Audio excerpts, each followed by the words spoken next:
धर्मेंद्र प्रधान का इस्तीफा, लोकतंत्र की जीत या कुछ और? केंद्रीय शिक्षा मंत्री धर्मेंद्र प्रधान ने प्रधानमंत्री नरेंद्र मोदी को अपना इस्तीफा सौंप दिया है।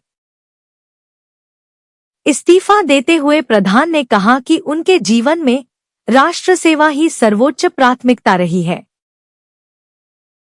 इस राजनीतिक घटनाक्रम पर लद्दाख के एक्टिविस्ट सोनम वांगचुक ने तीखी प्रतिक्रिया दी है। वांगचुक ने इस इस्तीफे को लोकतंत्र की जीत करार दिया और सत्ता पक्ष पर निशाना साधा। वांगचुक ने तंज कसते हुए कॉकरोच जनता पार्टी जैसे शब्दों का इस्तेमाल कर अपनी नाराजगी जाहिर की। अब सबकी नजरें इस बात पर हैं कि सरकार इस खाली हुए पद को कैसे भरती है और वांगचुक का अगला लक्ष्य क्या होगा।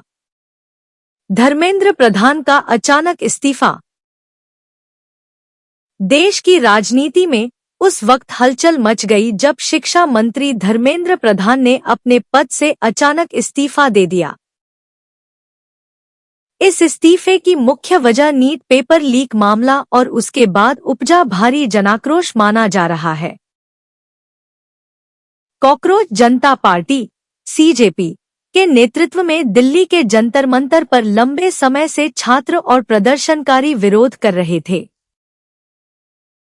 नीट परीक्षा की पारदर्शिता और पेपर लीक के आरोपों ने सरकार पर दबाव बढ़ा दिया था, जिसका असर अब इस इस्तीफे के रूप में दिखा है। बीजेपी अध्यक्ष नितिन नवीन ने इस पर प्रतिक्रिया देते हुए कहा कि प्रधान ने शिक्षा क्षेत्र में काफी महत्वपूर्ण कार्य किए हैं। नितिन नवीन ने स्पष्ट किया कि पार्टी पूरी तरह से धर्मेंद्र प्रधान के साथ खड़ी है और उनके योगदान का सम्मान करती है।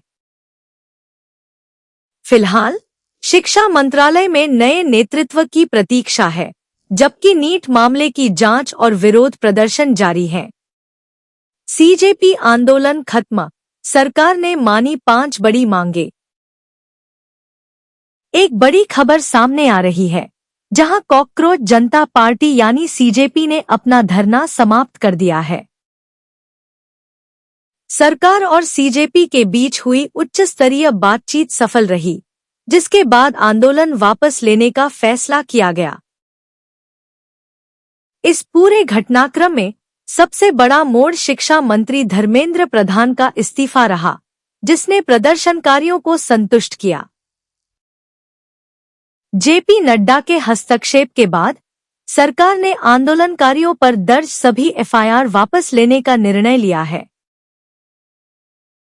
इतना ही नहीं, सरकार ने नीट एनईटी पीड़ितों को उचित मुआवजा देने की मांग को भी स्वीकार कर लिया है। परीक्षा प्रणाली में सुधार के लिए सीजेपी ने सरकार को एक विस्तृत 5 पॉइंट चार्टर भी सौंपा है।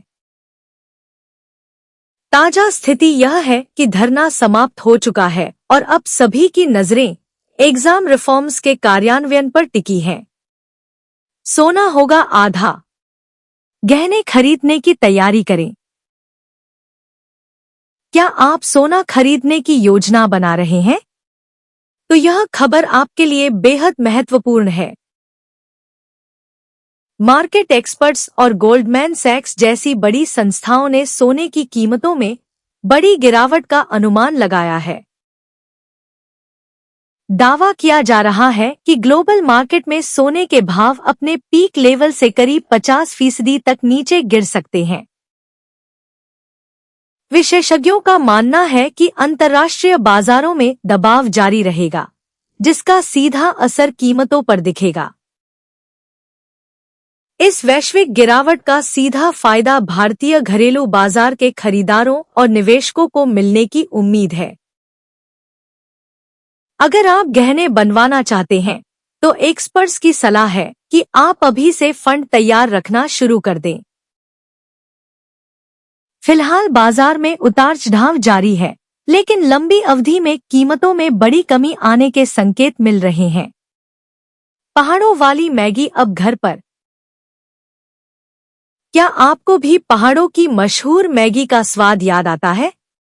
अब आप इसे अपने किचन में ही तैयार कर सकते हैं। आगरा की प्रसिद्ध फूड एक्सपर्ट रितिका ने इस खास रेसिपी का एक बेहद आसान तरीका साझा किया है। सबसे पहले तैयारी करें। बारीक कटे हुए प्याज, टमाटर, हरी मिर्च, ताज़ा हरा धनिया और मटर एकत्र कर लें। कुकिंग की शुरुआत करें।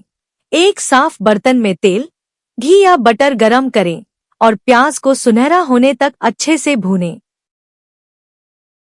अब इसमें कटे हुए टमाटर और सभी ताज़ी सब्जियों को डालकर अच्छी तरह मिक्स करें ताकि स्वाद निखर कर आए।